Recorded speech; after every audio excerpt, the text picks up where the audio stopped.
बहुत direct question था ये तो। कहीं ना कहीं मैं मानती हूँ सबको प्यार चाहिए होता है, सबको वो कंफर्ट चाहिए होता है। I think that's what they like about her and that's what I also like about her. चाहे रियल लाइफ में प्यार भी क्यों ना करूँ, वो पूरी तरह ही करूँगा, आधा अधूरा नहीं करूँगा। बहुत बड़ा मोनोलॉग दे दिया मैंने। मोनोलॉग्स आपके हिट होते हैं तो अच्छा, lucky charm for us. Hello, हमारे साथ हैं आजकल के लव के ऐसे प्यारे और खूबसूरत ब्रांड एम्बेसडर्स जिनका लव आजकल हर तरफ हर जगह पॉपुलर होता जा रहा है। मेरे ख्याल से इससे ज़्यादा बताने की आपको ज़रूरत नहीं है, क्योंकि मैं बात कर रहा हूँ #सार्थिक की। जी हाँ, हमारे साथ सारा और Kartik. Welcome to Bollywood now. Thank you so much. और फैंस की जो इतने दिनों की जो तहे दिल से जिनका इंतज़ार था वो आज पूरा हो गया है, और उनका लव आजकल फाइनली दिखने वाला है 14 फेब को। मतलब एक हफ्ता रह गया है बस, और हम बहुत एक्साइटेड हैं, नर्वस भी हैं कि एक हफ्ता रह गया है। प्लस एक अजीब सी फीलिंग है कि साल भर हो गया है। In fact you know last Feb या उससे पहले से हम लोग प्रेप वगैरह स्टार्ट किए थे, और अब जाके फाइनली फिल्म सामने है, ट्रेलर आ चुका है, गाने आ रहे हैं बार बार, एंड लोगों से मिल रहे हैं, रिएक्ट कर रहे हैं, and it's just 1 week away. तो बहुत नॉस्टैल्जिया भी होता है। आप याद करते हो कब, जब आप एक्चुअली प्रमोट कर रहे हो तो आप रीलिव कर रहे होते हो वो moments. And but we are thankful to all our fans, we are thankful to all the Sarthik fans and all the fans across, जो ये फिल्म को देखना चाह रहे हैं, जो हमारे बारे में बात कर रहे हैं, और उतना ज़्यादा एंथुजियाज्म से हमें और आगे बढ़ने के लिए रोज़ कुछ ना कुछ पोस्ट करते रहते हैं। सारा मतलब जहाँ भी आजकल जा रहे हो आप लोग, हर जगह लव मिल रहा है आप लोग को, दर्शकों का, फैंस का। मतलब ट्रेलर लॉन्च से लेके अभी तक जब भी देखा है, जितने भी प्रमोशनल इवेंट्स हुए हैं, मतलब वो जो प्यार है ना, जनरेशन नेक्स्ट के जो सुपरस्टार्स हैं आप लोग, वो दिखता है। Thank you sir. I think that आज के ज़माने में स्पेशली सोशल मीडिया की वजह से, मीडिया की वजह से, आई थिंक दैट जो भी हो, हमारी जनता ही हमें बनाती है। तो जितना ज़्यादा प्रोत्साहन, जितना ज़्यादा प्यार वो हमें दें, उसके लिए हम बस शुक्रगुजार हैं, और मतलब वही है। हाँ, मतलब आई रियली फील कि जितना हम प्रमोशन में भी जैसे जा रहे हैं, या फिर जिस हिसाब से ऑडियंस रिएक्ट कर रही है, अनरियल है। और ये बहुत ऐसी चीज़ है जो बहुत कम बार ऐसी देखी जाती है कि एक इनफैक्ट एक पेयर की भी बात की जाए, जिस तरीके से पेयर की बात करी जा रही थी before the film started and before we started shooting, ये आई थिंक पहले कभी हुआ भी नहीं है। एंड इन इटसेल्फ ये बहुत एक हम लोगों को एक कॉन्फिडेंस बहुत देता है। एंड जिस तरीके का रिएक्शन मिल रहा है, वो मतलब वो इट्स लाइक अ ड्रीम, जो चीज़ें चल रही हैं अभी, एंड होपफुली फिल्म के रिलीज़ के बाद और बड़ा होता रहे। और ये जो पेयर की आप बात कर रहे हो, सार्थिक की, #सार्थिक की, सारा ने शुरुआत की थी। मतलब नेशनल टेलीविज़न पे जिस हिसाब से, जिस कदर उन्होंने आपके लिए जो बातें रखी, और उसके बाद जो लोगों का प्यार था, जो हुजूम उमड़ कर आया, वो तो कमाल था। मतलब उसके बाद हर कोई चाह रहा था कि कब इनकी जोड़ी स्क्रीन पे दिखाई देगी। जी अब सारा क्या कहना चाहेंगी? फाइनली कार्तिक के साथ आपकी जोड़ी बन चुकी है, जो रियल में और रील में दोनों दिखाई देगी। अबे क्या बोलूं मैं इसमें क्या बोलूं? वो कॉन्फिडेंस है इनमें, और जिसकी वजह से बहुत चीज़ें बहुत बिंदास लगती हैं। और चाहे वो कॉफ़ी विद करण पे इनका स्टेटमेंट हो, चाहे आज तक जितने भी इंटरव्यूज़ किए हैं या जो भी बातें करती है, she is I really like that quality of सारा, कि वो बहुत कॉन्फिडेंट है, और जिस तरीके से वो इनको कुछ फ़र्क नहीं पड़ता है कि क्या बोलती हैं, उसका क्या रिएक्शन आएगा, या क्या चीज़ होनी चाहिए, क्या चीज़ नहीं होनी चाहिए, वो सीधा बस बोल देती है। तो I think that's what they like about her, and that's what I also like about her. और आप दोनों के साथ ये है कि मतलब जनता तो प्यार करती है, पैपराज़ी भी हर तरफ जहां आप लोग जाते हैं, मतलब ज़बरदस्त क्रेज़ दिखाई देता है, मीडिया से लेके हर तरफ। वो कमाल है। कमाल है। ये सारी चीज़ें, पता है, ये बहुत एक वैसी चीज़ें हैं जो इंटरलिंक्ड हैं, एक चीज़ से दूसरी, दूसरी से तीसरी, सब एक ही चीज़ की तरफ जाती हैं, जो हमारी फिल्म है actually, to be honest. Love Aajkal जिसका इतनी सारी बातें सब लोग कर रहे हैं अभी, और होपफुली मतलब सब लोग 14 फेब को बहुत ज़्यादा थिएटर्स में जाने वाले हैं फिल्म देखने के लिए एंड चाहे वो पैप्स हो, चाहे वो ऑडियंस हो, फैंस हो, सबका प्यार बहुत दिखता है हमें एंड सबका लव आजकल दिख रहा है तो होपफुली लव आजकल देखने सब लोग जाएंगे उतने ही प्यार के साथ। जी। और वीर, रघु, जोई, लीला, इन सब की जो कहानी है लीना की, मतलब 90s वाला एक एरा है जो और एक आजकल का लव है, वो दोनों को कितना मुश्किल था आपके लिए, क्योंकि आपको दो एरा की कहानी एक साथ जीनी थी। जी पहले जोई का बताइए। पहले जोई का बता दो फिर मैं वीर और रघु पे जाता हूँ। मैं थोड़ा ब्रेक ले रहा हूँ बोलने से। मुझे लगता है कि जोई आज की लड़की है और मैं बहुत ही ज़्यादा थैंकफुल हूँ कि इम्तियाज़ सर के साथ मुझे ऐसा किरदार करने का मौका मिला, क्योंकि वो आज की औरत को दर्शाती है। आज के ज़माने में क्या है कि औरतों के लिए भी करियर बहुत ही ज़्यादा इम्पोर्टेंट हो गया है और उसका मतलब ये नहीं है कि प्यार इम्पोर्टेंट नहीं है। उसका मतलब बस ये है कि इन दोनों के बीच में संतुलन बनाए रखना और भी मुश्किल कहीं ना कहीं होता जा रहा है। यू नो, कंपटीशन बढ़ रहा है, प्रेशर बढ़ रहा है, बढ़ता जा रहा है। तो ऐसे में अपने अंदर की जो भावनाएं होती हैं, क्योंकि अंदर से कहीं ना कहीं मैं मानती हूँ सबको प्यार चाहिए होता है, सबको वो कंफर्ट चाहिए होता है। जोई को ज़रूर चाहिए, अंदर से वो प्यार चाहती है, वो रोमांस चाहती है, वो सिक्योरिटी चाहती है, वो सेफ्टी चाहती है, वो चाहती है कि उसे बस प्यार दो और उसे सेफ फील कराओ। लेकिन बाहर से उसे बहुत प्रेशर है अपनी आप की वजह से, अपने मॉम की वजह से, लोगों की वजह से, कि वो अपने करियर में अपना बेस्ट करे, क्योंकि वो नहीं चाहती कि उसे कभी भी किसी पर डिपेंड करना पड़े किसी भी वजह से। और ये मुद्दा मुझे लगता है बहुत ही रिलेटेबल है आज के ज़माने में। औरतें अपना बेस्ट करना चाहती हैं और अपने पैरों पर खुद खड़ी होना चाहती हैं।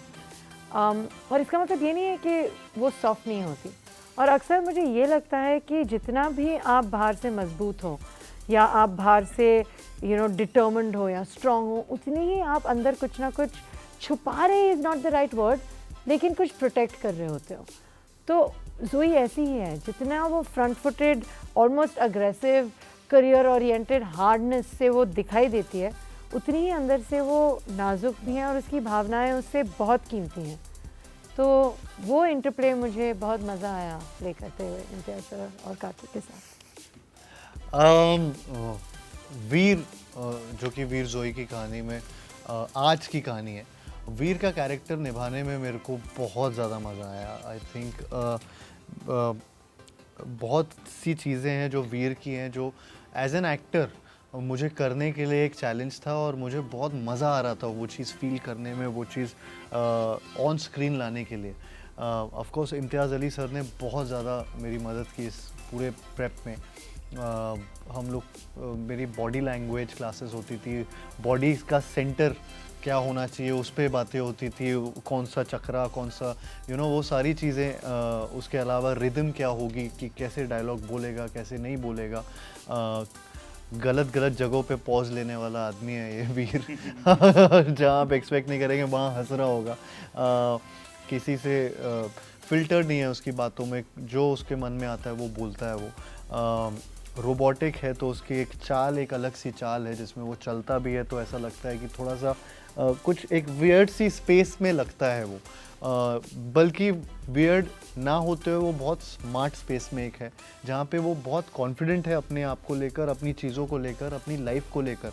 उसके आइडियाज़ बहुत क्लियर हैं कि उसको क्या चाहिए लाइफ में। और इसीलिए उसका वो जो डायलॉग है, आना तो पूरी तरह आना या तो आना ही मत, वो भी उसकी पूरी लाइफ की एक सार बना के एक डायलॉग है जो उसका पूरा लाइफ का सार बताता है। सो आई थिंक कहीं ना कहीं वीर को प्ले करने में मुझे बहुत मज़ा आया। मुझे इनफैक्ट ये जब भी हम लोग ऑन स्क्रीन, ऑफ स्क्रीन भी जब वहाँ पे होते थे, हम लोग, मेरे को एक्चुअली मज़ा आता था जब ये भी मुझे आके बोलती थी वीर की तरह थोड़ा बहुत ज़्यादा हो रहा है। बहुत ज़्यादा हो रहा है। लेकिन वो अपने आप होने लगा था एक्चुअली, क्योंकि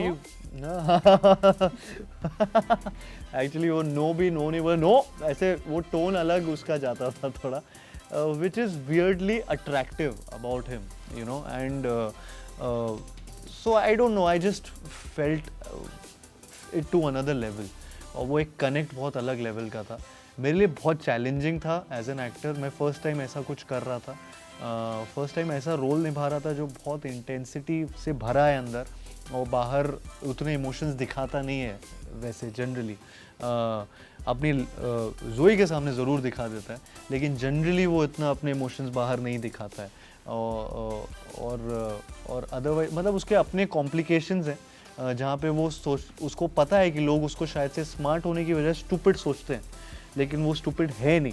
बट वो उसके आइसोलेशन में वो रहता है, उस चीज़ के साथ वो रहता है। तो आई थिंक वो कॉम्प्लिकेशंस जो हैं वो स्क्रीन पे वो प्ले करने में मुझे बहुत मज़ा आया। दूसरा कैरेक्टर रघु का है, जो 90s का है, कल की कहानी है, रघु और लीना की कहानी है, जिसमें रघु की जर्नी पूरी एक स्कूल किड से लेकर एक आदमी तक एक फ्रॉम अ बॉय टू, हाँ, पूरा एक जर्नी है उसकी। और उनकी लव स्टोरी जो है वो पूरी एक जर्नी है, एक टाइम स्पैन है उसका अलग। बट ही इज़ अ फिल्मी गाय। वो भी प्ले करने में मुझे मतलब बहुत मज़ा आया। इनफैक्ट मेरे को दोनों कैरेक्टर्स बहुत दिल के करीब हैं, बहुत चैलेंजिंग रहे। और बहुत एक सबसे चैलेंजिंग बात, जो चाहे वो रघु की हो चाहे वीर की हो, कि वो रियल कैरेक्टर लगने, वियर्डनेस के साथ भी रियल कैरेक्टर लगवाना बहुत एक चैलेंजिंग वो था। तो सटल चीज़ों से उनको वो करना था। और रघु की भी बॉडी लैंग्वेज में काम हुआ, रघु का भी फिल्मी पना में काम हुआ। 90s का दीवाना है, सलमान सर, शाहरुख सर का, आमिर सर का फ़ैन है, तो वैसा सा कैरेक्टर है। So I loved playing both of them. And बहुत बड़ा मोनोलॉग दे दिया मैंने। मोनोलॉग्स आपके हिट होते हैं तो अच्छा, लकी चार्म फॉर अस। तो ये है पूरी कहानी। सारा कार्तिक, ये रियल लाइफ से कितना मिलता है जोई और वीर का जो किरदार है आपके, कितना आप लोग सिमिलर महसूस करते हैं इसको? मुझे लगता है जोई मुझसे अलग है। कुछ सिमिलैरिटीज़ हैं, हम दोनों के लिए हमारा करियर बहुत इम्पोर्टेंट है। हम दोनों सिंगल मदर्स के साथ रहते हैं, जो कि हमें काफ़ी इन्फ्लुएंस करती हैं। लेकिन मुझे लगता है कि एज अ पर्सन, जिस तरह से जोई रिएक्ट करती हैं चीज़ों को, जिस तरह से जोई चीज़ों को प्रोसेस करती है, वो मेरे से काफ़ी अलग है। मैं बोल चुकी हूँ ये, और मैं फिर से बोलूँगी कि मुझे लगता है मैं जोई से थोड़ा ज़्यादा स्मार्ट हूँ। जोई इतनी स्मार्ट है नहीं, जो कि शायद अच्छी चीज़ नहीं है, क्या पता, maybe I should be more like her. But वो ज़्यादा स्मार्ट नहीं है अपनी चीज़ों को लेकर, और बहुत जल्दी रिएक्ट कर लेती है, बहुत ही रिएक्टिव है, बहुत ही इम्पल्सिव है। और दूसरी चीज़ों को के प्रेशर में, इफ़ यू विल, आकर सडनली कुछ कर लेगी, थोड़ी मतलब ऑन दी एज रहती है। उसे एजिटेट करना काफ़ी आसान होता है, उसे एग्रीवेट करना काफ़ी आसान होता है, वो इजीली टेंस हो जाती है। ऐसे मामलों में वो मुझसे थोड़ी अलग है। और उसका मतलब फ्रंट फुटेड नेचर भी, मतलब मैं भी बिंदास ही हूँ, मैं जो मन में आए बोल देती हूँ, लेकिन इतना भी नहीं।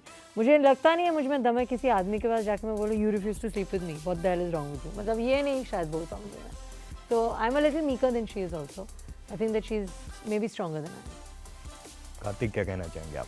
आपकी जो वीर का जो किरदार है उससे कितना आप सिमिलर महसूस करते हैं? मैं काफ़ी जो आइडियाज़ हैं वीर के, उनसे बहुत मैं मानता हूँ उन चीज़ों को भी।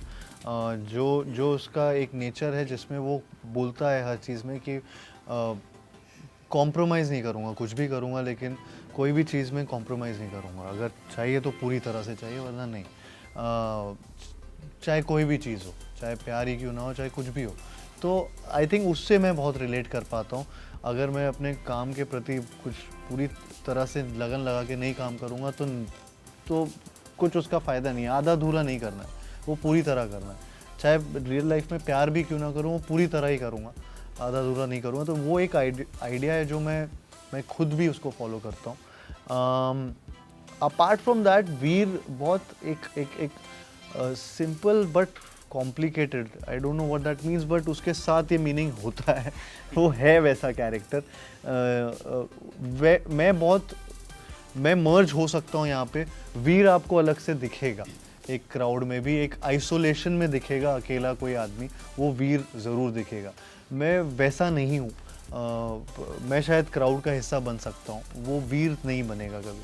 Same goes with Raghu. Raghu कुछ ज़्यादा ही सेंटर ऑफ अट्रैक्शन बनेगा और कुछ ज़्यादा ही ऐसी चीज़ें हरकतें करेगा जो वियर्डली वो सही कर रहा होगा लेकिन हर बार गलत चीज़ में फंस जाता है। वो वैसा सा इंसान है। तो वैसी मिस्टेक्स में मैं उससे रिलेट कर पाता हूँ। आप हमेशा कुछ ना कुछ सही करना चाह रहे होते हो लेकिन गलत चीज़ में पड़ जाते हो, फिर आप सॉरी बोलते रह जाते हो, शायद आपके सॉरी में भी कोई दूसरी मिस्टेक हो जाए। तो रघु के साथ वो बहुत होता है, तो उससे थोड़ा सा रिलेटेबिलिटी है। But otherwise character graph, character wise मैं दोनों से बहुत डिफरेंट हूँ, चाहे वो रघु हो चाहे वीर हो। थोड़े थोड़े पोर्शंस मेरे खुद के हैं लेकिन मैक्सिमम चीज़ें वो एक जो इम्तियाज़ सर के दिमाग में था एक्चुअली वही पोर्ट्रे करने की कोशिश की है। आखिर में ये जो मिलियंस ऑफ आपके जो फ़ैन हैं वो जो आपको चाहते हैं कि बार बार आप दोनों किसी लव स्टोरी में दिखाई दो, रियल जो आपकी लव स्टोरी है उसको पसंद कर रहे हैं, क्या कहना चाहेंगे? आपने बोल क्या दिया। वो है वो रियल या मतलब अभी सिर्फ फिल्मों में दिखाई देगी? वाओ, ये बहुत डायरेक्ट क्वेश्चन था ये तो। बस तो ये सर वैलेंटाइंस डे को पता लग गया। हाँ, वैलेंटाइन डे को पता लगेगा। आप आके फिल्म देख लीजिए और कि उस केमिस्ट्री से आपको लगेगा कि ये कितनी रियल है। हाँ ये सही है। नहीं, वो तो अभी ट्रेलर में ही दिख रहा है और गानों में कमाल दिख रहा है और ऐसा लगता है कि जनता का वैलेंटाइंस डे जो है वो कमाल बनने वाला है। उनका लव हर तरफ दिखाई देने वाला है। अगर उन्हें 1/10 द फन आए जितना हमें आए तो मुझे लगता है दैट वी आर होम। ओहो, एट लास्ट हैशटैग सार्थिक जो बॉलीवुड नाउ के 3 मिलियन प्लस और फेसबुक पे 5 मिलियन प्लस फॉलोअर्स हैं और जो लाखों करोड़ों आपके फैंस हैं, उनको इस समय आप क्या कहना चाहेंगे जो इंटरव्यू देख रहे हैं आप? अगर आपको ये वीडियो अच्छा लगता है तो please like, share and subscribe to Bollywood now. and please do come and watch our film Love Aajkal, releasing on 14th Feb, Valentine's Day. the day of love, the film of love, the time of love. Please do come and give us your love. आज और कल। Thank you so much हमेशा। Thank you so much for talking to us. और जैसा कि मैंने पहले बताया कि वी आर श्योर कि जो 14 फेब है वो हर तरफ प्यार फैलाने वाला है क्योंकि आप दोनों आ रहे हैं स्क्रीन पर और इसी तरीके से एक का बाद एक मतलब प्यार वाली फिल्में करते रहिए और लोगों को एंटरटेन करते रहिए। Thank you so much. Thank you so much. Thank you.